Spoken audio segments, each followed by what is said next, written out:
Silakan diisi ya.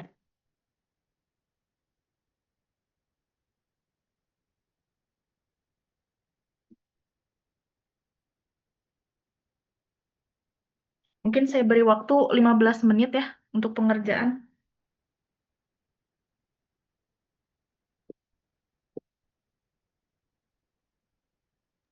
Bisa Ibu, saya mohon tidak? maaf, Kenapa? izin tanya. Iya. Untuk pengerjaannya itu sampai jam berapa ya, Bu? eh saya masih tunggu sampai jam ini ya, jam 7.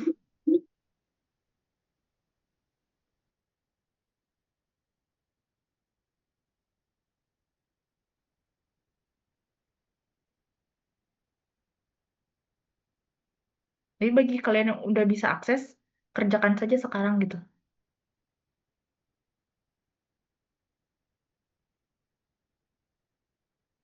Maaf Ibu, kebetulan Hikia sama Kirana masih di perjalanan Bu, jadi belum terkondisikan kalau untuk kuisnya. Iya. Saya tunggu sampai pukul 7, 7 malam ya.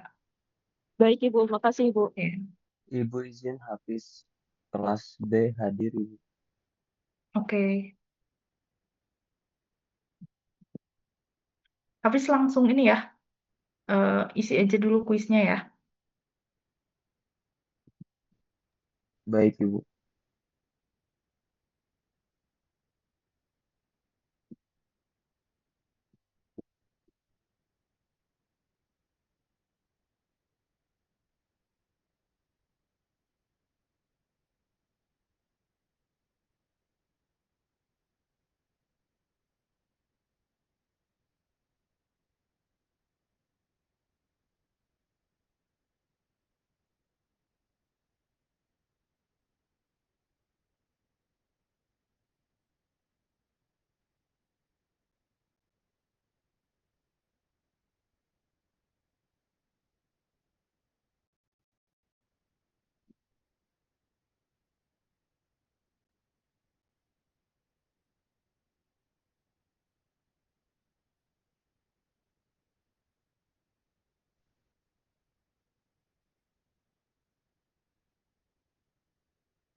Apa sudah dikirim?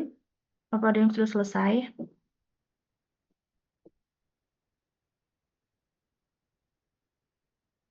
Di spreadsheet masih belum sih, belum ada yang masuk.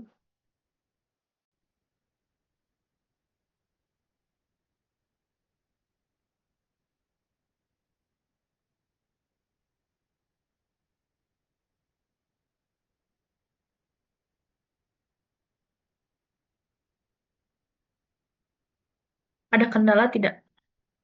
Bisa dikirim? Ada yang sudah bisa kirim?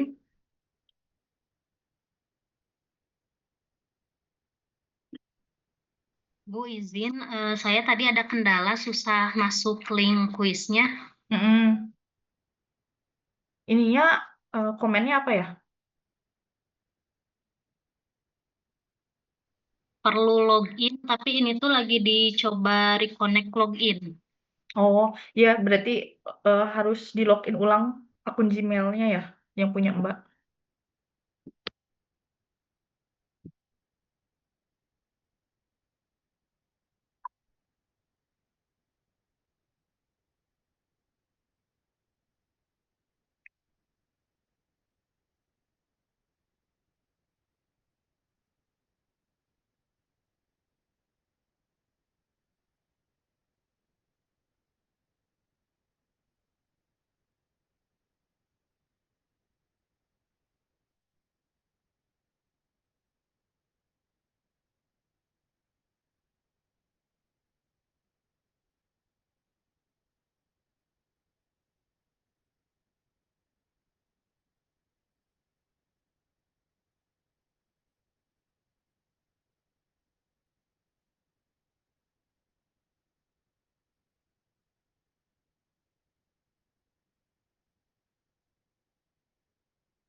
Sudah 17 ya? 17 sudah dikirim.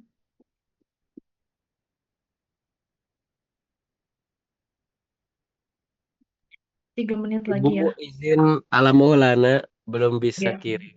Segera saya Oke. mengisi. Ditunggu sampai jam 7 malam ya. Baik Ibu, terima kasih.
Kalian udah dapat link untuk ini ceramah cerah JTS Ramadan.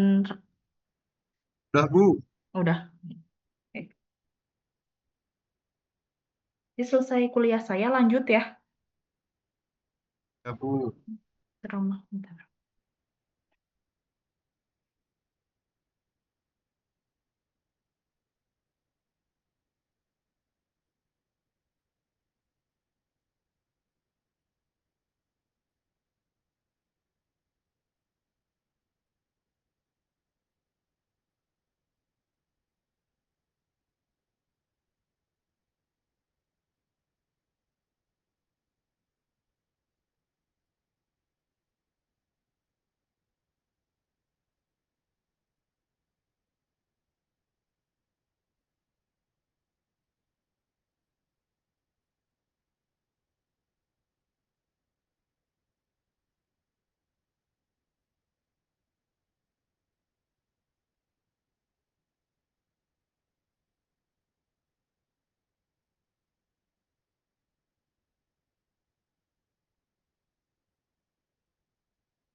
Oke, kita lanjut ya.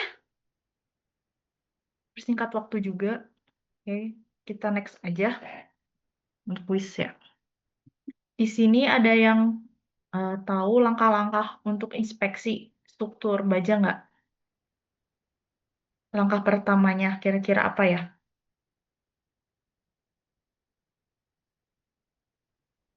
Ada yang mau menjawab?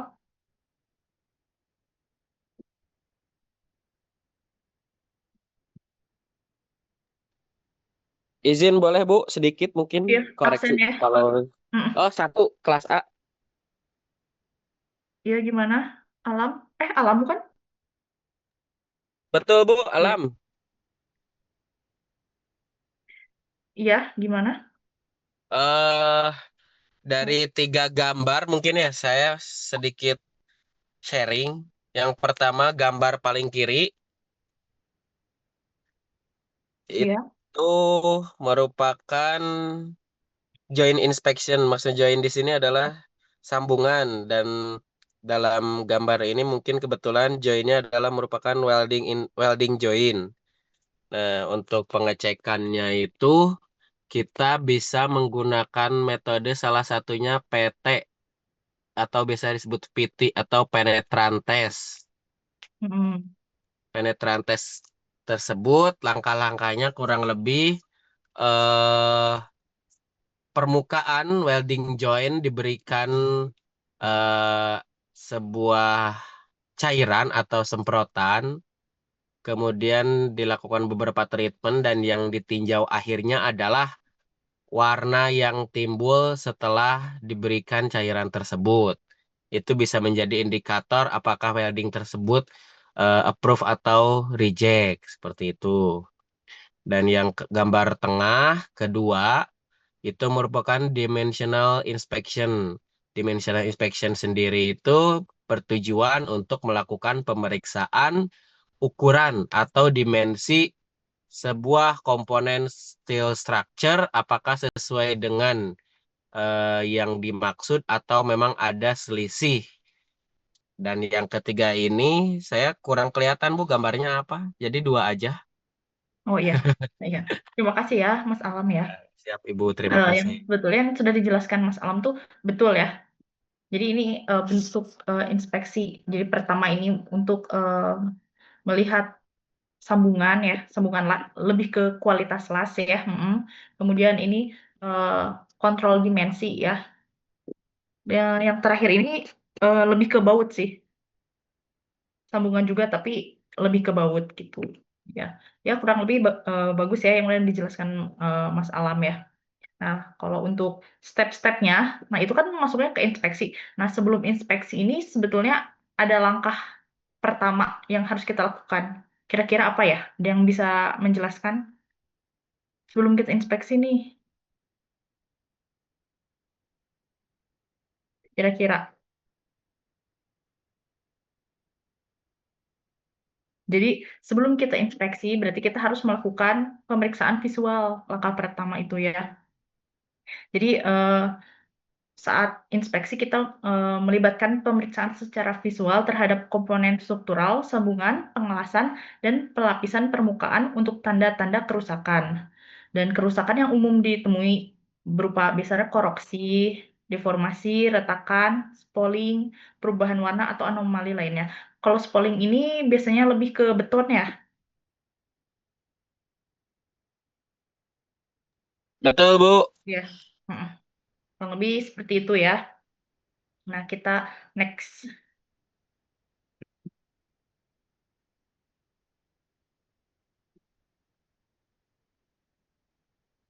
Nah, ini step dalam inspeksi. Pertama, preliminary assessment. Apa sih preliminary assessment? Berarti penilaian awal ya. Oh iya, persiapan. Ya, persiapan penilaian awal.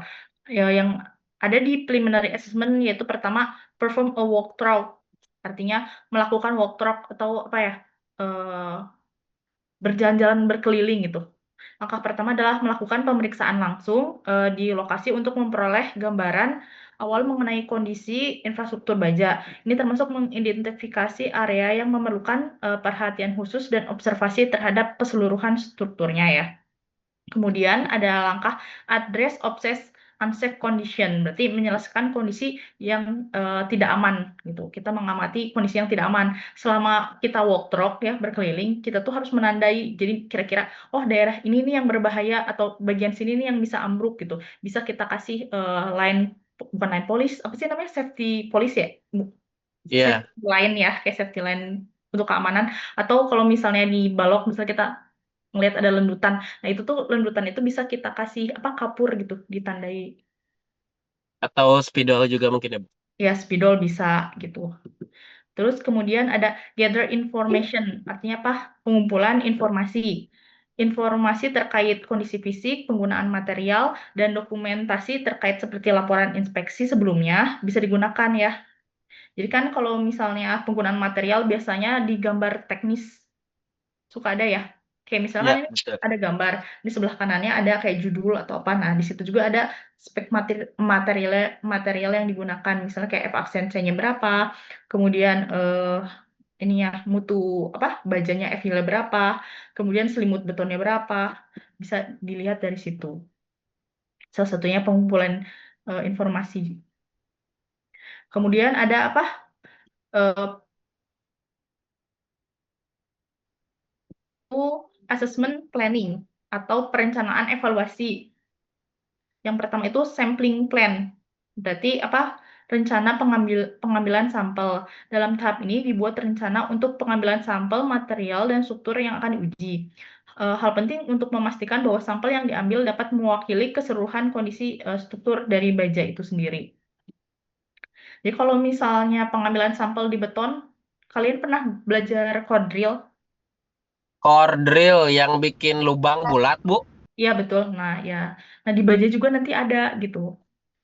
Ya, jadi pengambilan sampelnya tapi eh, bukan pakai cold drill gitu ya. Jadi intinya mah mengambil bagian dari baja existing gitu. Tapi dalam pengambilan sampel ini juga harus diperhatikan ya.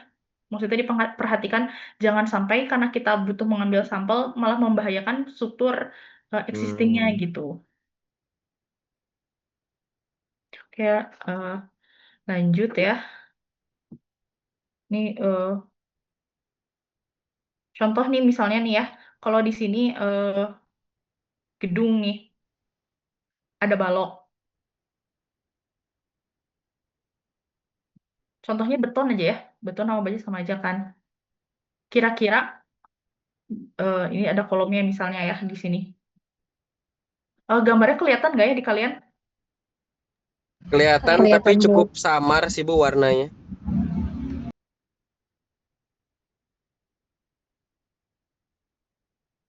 Warna tuh dari mana ya? Eh, eh, eh, eh, eh, eh. Wait, wait.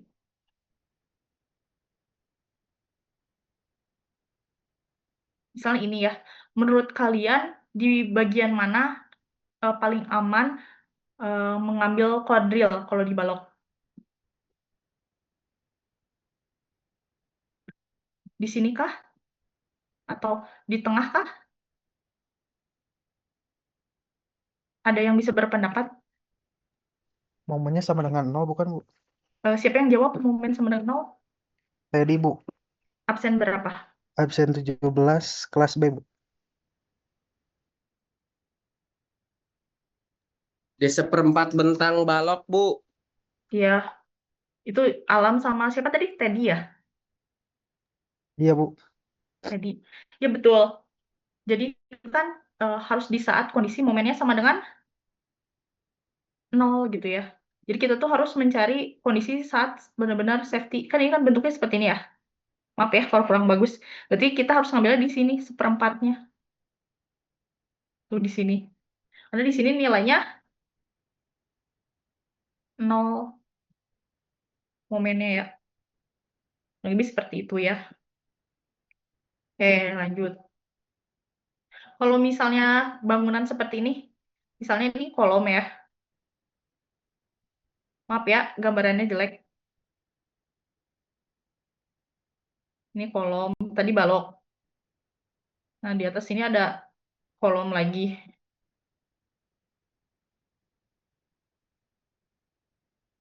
Nah, ini balok.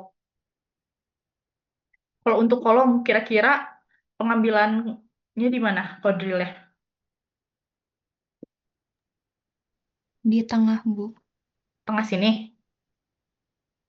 Di tengah kolom. Sini. Di atas atau di bawah? Di bawah. biasanya ya setengah tinggi dari tingginya. Nah, boleh saya ngasih tadi siapa yang jawab mbaknya? Afina absen 2 Bu. Kelas apa ya? Kelas B.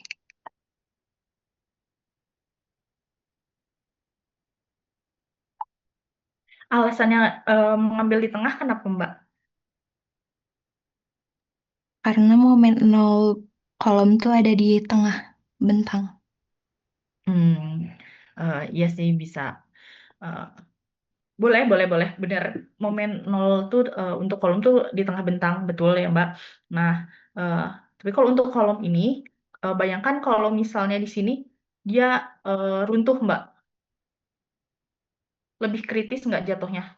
Karena kenapa dia lebih kritis? Karena beban di lantai 1 pasti dia memikul beban lebih banyak kan? Mungkin baiknya di Yuk, lantai yang atas, Bu. Nah, jadi mungkin jawabannya betul tadi kalau yang tadi kan di tengah bentang ya, tapi kalau untuk kolom lebih tepatnya di bagian paling atas di mana bebannya paling kecil kayak gitu. Bisa ditangkap ya? bisa Bu. Ya. Jadi bener sih, kolom itu momen yang tengahnya yang nol. Makasih ya. Kita lanjut ya. Jadi itu sampai mana ya? Jadi lupa.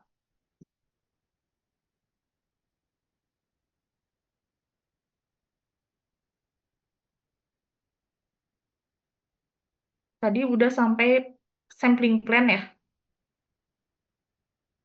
Berarti Iya. lanjut preliminary desktop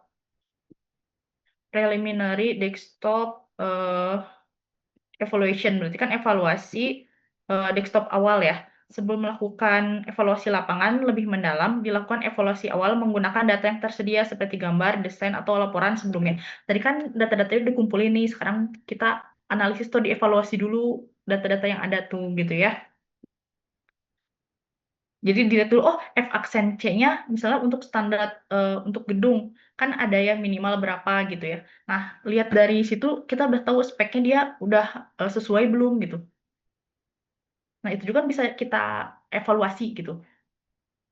Misal F yield-nya udah sesuai standar belum gitu. Terus ukuran, kalau zaman dulu kan kita tulangan sekarang boleh pakai yang polos nggak? Ada yang tahu? Apakah tulangan menurut SNI masih bisa digunakan atau tidak? Tulangan polos. Kan suka ada nih bangun-bangunan dulu, tapi dia pakainya tulangan polos. Sebetulnya itu boleh atau tidak? Tidak, Bu. Kalau di Ya. 2019. Iya, betul. Itu siapa yang jawab? Nazma, Bu. Absen? Kelas B. Absen? Absen 12 kalau nggak salah. Ya. Kenapa tidak boleh? Karena apa ya? Kalau tulang mungkin bisa dibilang boleh polos ya, tapi bukan untuk tulangan utama gitu, Bu. Bukan Iya, betul. Tulangan mana? untuk struktur utama apa ya? Mungkin untuk sengkang Nah, malah itu boleh polos sengkang di bagian mana?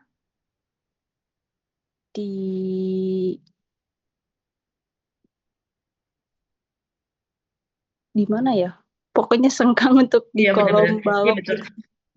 Kalau di balok tidak bisa. Jadi Oh, kita gitu. boleh pakai yang polos selama sengkangnya itu bukan sengkang yang biasa. Kalian tahu sengkang spiral?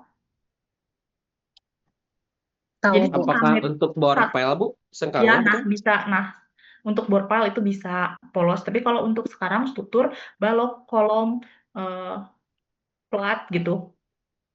Walaupun apa sengkang harus semuanya deform gitu. Harus yang sirip gitu. Izin Oh, Bu berarti boleh minimal menambahkan. 10. Oh, Kenapa? enggak, itu Eh, Hilma, Bu, mau nambahin. Ya, kenapa Hilma? Iya, absen berapa? kan absen 1 Kelas? kelas B. Ya, gimana? Jelma? Kan tadi Ibu nanya kenapa sih kalau misalkan gak boleh pakai tulangan yang polos di tulangan Hmm, di struktur utama lah. Kalau misalkan kan kalau sekarang udah pakai yang sirip ya Bu atau ulir gitu. hmm. Nah, kenapa pakai yang sirip atau ulir? Itu teh ini nggak Bu biar apa sih ngikat si betonnya. Kan kalau misalkan ulir mah gak gampang slip saat menerima si beban gempa atau beban beratnya. Jadi eh apa sih? Kan kalau misalkan polos mah ketika dapat beban itu teh bisa aja dia runtuh tiba-tiba. Kalau si ulir atau sirip mah enggak karena dia bisa ngikat atau nyengkram si betonnya. Kalau itu masuk gak ya, Bu? Iya, betul. Ikatan antara beton, terus antara tulangan juga kan jadi lebih kuat kan.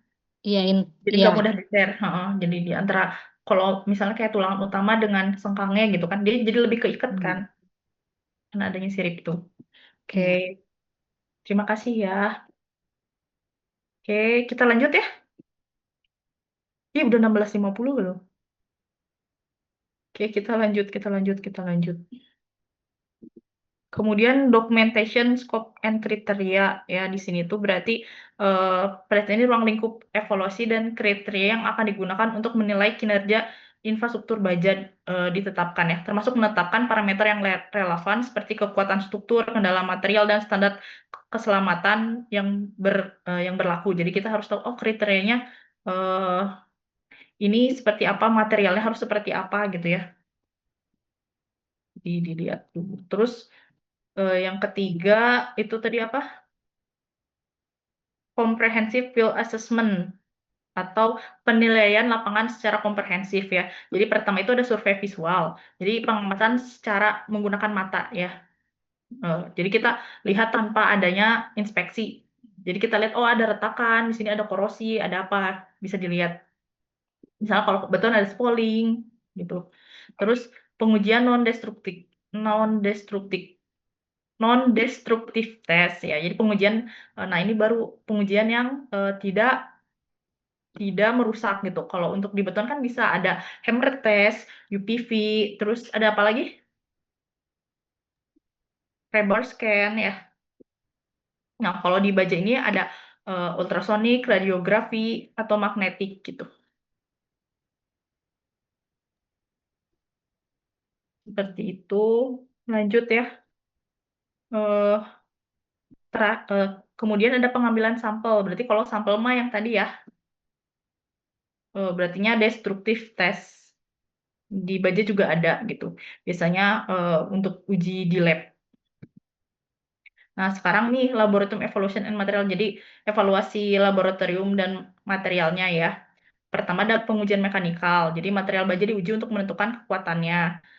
Terus ada analisis kimiawi. Misalnya mau dilihat, oh ini sebetulnya ada ini nggak? Kalau kimiawi yang tadi dijelasin sama siapa? Mas Alam juga ada ya. Pakai tes apa? PT ya. Penetration test, jadi dimasukin PTT. cairan, itu biar tahu, oh kedalaman kedalaman retakan itu bisa dilihat dari situ juga. Kemudian ada pengujian korosi. Nah, di sana kalau korosi ini tuh berhubungannya sama perubahan warna sih. Jadi kayak pakai bahan bahan kimia juga. Nanti dia bereaksi kalau misalnya dia korosi jadi berubah warnanya gitu. Oke, kita lanjut. Kemudian ada evaluasi desktop dan sintetis data. Di sini ada penilaian margin untuk kerusakan atau degradasi dari material itu sendiri. Dengan data yang diperoleh oleh langkah-langkah sebelumnya dilakukan analisis untuk menilai sejauh mana kerusakan dan degradasi material baja. Itu. Jadi untuk mengetahui si kinerjanya. Kemudian penilaian kelayakan untuk pelayanan, mengevaluasi apakah struktur baja masih dapat berfungsi dengan baik dalam aplikasi yang dimaksud seperti dalam mendukung beban, menjaga stabilitas strukturnya. Nah, dilanjut lagi ada prediksi sisa umur layanan. Nah, biasanya ini menggunakan aplikasi, bisa dilihat di Midas ya. Misalnya kayak, oh sisa umurnya dengan kerusakan seperti ini, penurunan degradasi sekian. Nah, dia hanya bisa bertahan sampai umur sekian gitu. Nah, itu fungsi dari engineer ya, kita harus bisa menganalisa, apalagi menggunakan software. Lanjut. Nah, sama seperti dokter ya, berarti kita juga setelah mengevaluasi atau memeriksa pasien gitu kan harus ada rekomendasi yang dikeluarkan kan ya. Berarti kita juga sebagai engineer atau dokter bangunan harus bisa memberikan rekomendasi. Nah, misalnya yang pertama perbaikan atau remedial struktural. Berdasarkan hasil evaluasi, rekomendasi pertama adalah apakah struktur baja perlu diperbaiki atau direnovasi. Ini bisa meliputi perkuatan bagian yang lemah atau penggantian elemen yang rusak gitu. Kemudian ada lagi ya apa? Maintenance plan, berarti rencana pemeliharaan. Jadi merencanakan tindakan pemeliharaan yang diperlukan untuk menjaga infrastruktur baja tetap berfungsi dengan baik, termasuk pemeriksaan rutin dan perawatan preventif. Perawatan preventif seperti apa ya? Ada yang tahu?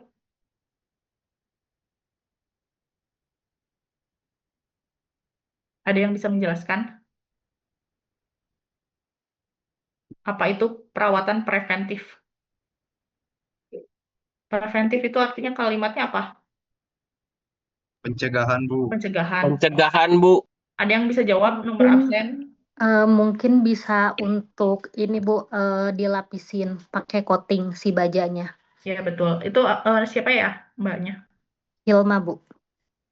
Tadi itu udah ya? Hilma absen berapa? Saya lupa. Ya, absen 1 kelas B.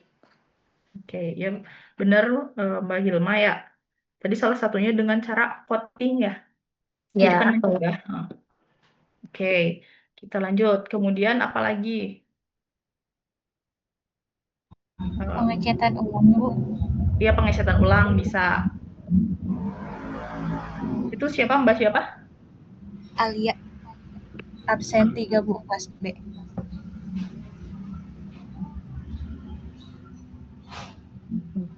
mungkin ini bukan kalau misalkan baja kan rentan terhadap korosi ya Bu. Jadi kalau bisa juga dikontrol, mengontrol kelembapan yang ada di ruangan itu. Jadi buat ngejaga si bajanya biar gak cepet korosi. Kalau itu masuk gak Bu? Bisa, bisa. Jadi pengkondisian ya jatuhnya. Iya Bu. Itu absen berapa? Hilma Bu absen 1. Oke. Kita lanjut ya. Kemudian udah maintenance plan, terus monitoring plan. Berarti rencana pemantauan, yaitu pekerjaan yaitu menyusun rencana atau memantau kondisi struktur baja secara berkala. Pemantauan ini bisa melibatkan penggunaan sensor atau alat inspeksi gitu ya, atau inspeksi secara visual. Eh, jadi kita amati kayak berkala. Oh, setiap seminggu kita lihat nih apakah strukturnya it's okay, nggak ada masalah misalnya. Nah itu, jadi kayak dibuat rencana pemantauannya. Jadi kayak mungkin di scheduling lah lebih tepatnya seperti itu. Kemudian ada surface coating tadi. Berarti tadi pelapisan itu ya kembali Iya permukaan Bu. baja. Kemudian ada material improvement. Berarti apa? Peningkatan material. Jika material baja yang digunakan tidak lagi memenuhi standar yang diinginkan, rekomendasi bisa termasuk penggunaan material yang lebih tahan lama atau lebih kuat. Misalnya, kita ini, misal bajanya udah kropos nih, kita bisa kasih apa, perkuatan dengan FRP, misalnya salah satunya seperti itu. Jadinya kan, atau disatukan dengan beton, jadinya komposit kan ya, jadi komposit baja komposit. Kemudian ada other mitigasi lainnya. Jadi tindakan tambahan untuk mengurangi resiko atau kerusakan lebih lanjut pada infrastruktur baja seperti memperbaiki desain atau meningkatkan teknik konstruksi. Oke, kita lanjut ya. Ini yang tadi kurang lebih ya materinya. Nah, ini ada yang bisa jelaskan apa itu NDT? Non-destructive test. Jawab, Isben, jawab. sebut kelas dan ini ya. Iya betul. Mas, tadi Mas kelas apa ya? Kita Bu absen 10 kelas A. A. Kelas A, absen 10. Ya betul, berarti non-destructive test. Artinya apa itu? Tes yang tidak perlu menghancurkan elemen elemen struktur. Iya, tidak menghancurkan atau tidak merusak ya, lebih tepatnya. Ya betul ya Mas. Ya kita lanjut. Jadi NDT adalah singkatan non-destructive test yang artinya adalah pengujian tak merusak. Maksud dari pengujian ini adalah bahwa benda yang tidak akan dirusak, dipanasi, dirubah dan sifatnya juga akan tetap sama gitu ya. Oke, lanjut. Nah, NDT itu ada apa aja sih? Nih, salah satunya ada pengujian ultrasonik, radiografi, magnetit, terus cairan penembus tadi ya yang PT itu, pengujian eddy current, pengujian akustik, dan pengujian termografi. Nah, ini salah satunya ya. Ini yang magnetic test, ini yang PT tadi, terus ultrasonik, ada radiografik juga. Ini secara garis. Nah, ini performance evaluation still. Oh, evaluasi performa dari struktur baja ya. Jadi penginderaan jauh atau pemantauan. Ada yang udah pernah lihat penggunaan drone nggak? Pernah, Bu. Ya, drone itu yang ini ya. Jadi dia bisa mengambil gambar secara maksudnya dengan posisi yang susah dijangkau gitu kan. Jadi kita tuh bisa penginderaan jauh tuh bisa menggunakan drone, citra udara, lidar, dan citra satelit. Nah, kalau misalnya drone itu kan berarti diterbangkan kan ya pakai remote. Kemudian kalau citra udara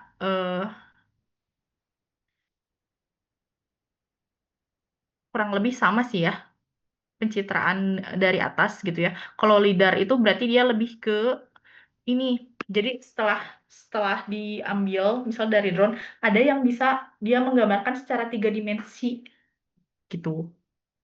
Jadi bentukannya tuh dia benar-benar bisa apa sih? Pakai infrared ya kalau nggak salah. Dia tuh jadi bisa mendeteksi oh bentuknya seperti ini, bisa membaca gitu. Nah, itu lidar. Terus kalau citra satelit berarti kan lewat satelit ya gitu. Nah, dari beberapa alat ini ya, teknologi, sebetulnya ada beberapa kekurangan ya. Kalau misalnya citra satelit kan berarti menggunakan internet ya biasanya. Kalian pernah menggunakan Google Earth? Pernah, Bu. Ya, jadi kan Nah, dari Bu. Google Earth kan kalau kita bikin line, terus kita lihat potongannya, bisa kan? Jadi kelihatan konturnya seperti apa. Tapi hasil dari satelit itu tidak tidak apa ya? Tidak benar-benar detail gitu. Karena kan pengambilan datanya eh, berskala waktu gitu kan. Jadi kayak 2002 misalnya nanti ada fotonya lagi diambil 2025 gitu kan. Sedangkan kalau drone kan bisa kita ambil data sesuai dengan waktunya gitu, dengan kondisi terkini gitu. Kelebihannya itu. Oke, lanjut. Ada yang bisa jawab itu apa itu DT? Destructive test bukan, Bu. Iya betul. Persen Ilma ini. Hilma, Bu. Ya, betul. Destructive test ya. Jadi pengertian destructive test apa ya, Mbak Hilma? Pengujian yang merusak. Ya merusak. Kebalikannya dari NDT ya. Jadi merupakan pengujian dengan jalan merusak. Jadi DT ini digunakan untuk memperoleh data material yang tidak dapat diperoleh dengan pengujian NDT, terutama untuk pengujian kekuatan dan ketahanan terhadap berbagai jenis beban. DT sangat penting untuk validasi desain dan penilaian ketahanan material yang digunakan dalam konstruksi struktur baja. Kan kalau misalnya kalau kita dulu di beton, kita kan cuma dapetnya apa? F aksen C, misalnya hammer test gitu ya kualitasnya secara visual terus bisa ngeliat kuat tekan betonnya. Nah, sedangkan kalau misalnya di tulangannya sendiri kita kan nggak tahu tuh ya. Ini FYL-nya berkurang nggak ya kapasitas tariknya gitu kan dari si tulangan gitu. Nah, mau nggak mau berarti kan kita harus melakukan pengambilan sampel gitu di core drill, dari core drill baru dapat si tulangan itu baru dites gitu. Nah, itu tuh kalau kita misalnya tidak bisa mendapatkan data yang benar-benar mewakili gitu. Jadi mau nggak mau kita harus destruktif tes gitu. Kecuali kalau misalnya, sisa pembangunan masih ada nih, tulangannya masih sisa, ya udah itu mah nggak usah, pakai aja tulangan yang ada. Tapi ini kalau misal di lapangan tidak ditemukan, kita ya mau nggak mau ambil sampel aja gitu. Lanjut ya. Nah ini ada pengujian yang merusak tuh ada apa aja? Ada tensil test. Tensil tuh berarti apa? Tarik, Bu. Tarik, ya betul. Bend test berarti tekuk, ya. Terus compression test, Tekan. tekan. Nah, terus Crappy impact test apa?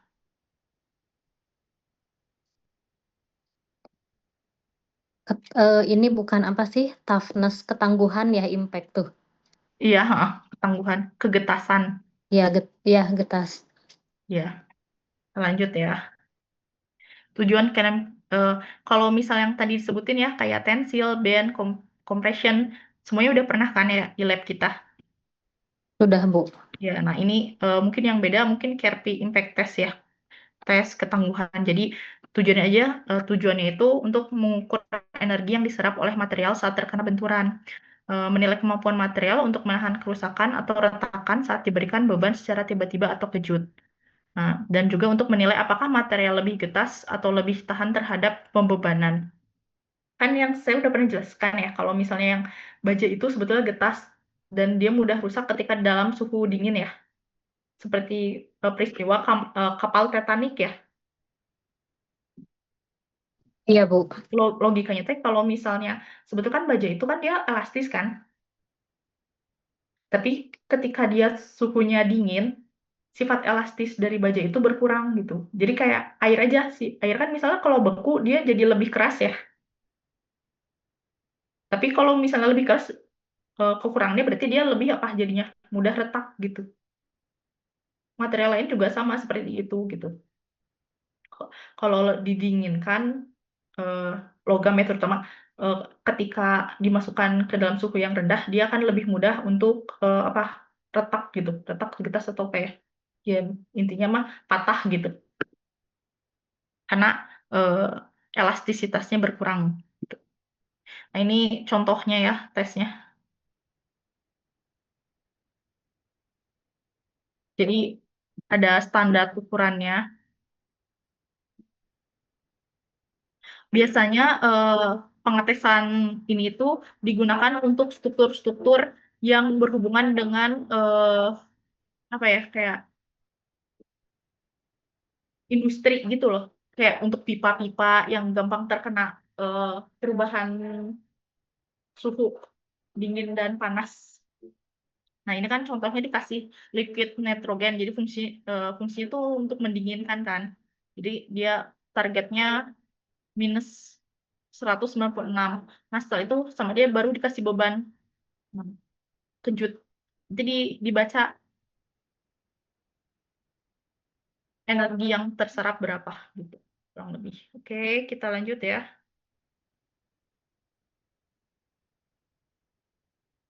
Oke, mulai lagi. Nah, terakhir tugas ya. Ini ada tugas. eh Tolong bikin PPT 25 slide yang menjelaskan tentang pengujian NDT. Kalian bisa pilih salah satunya. Kemarin udah ada kelompoknya ya? Udah ada, Bu. Nah, tinggal ada berapa kelompok?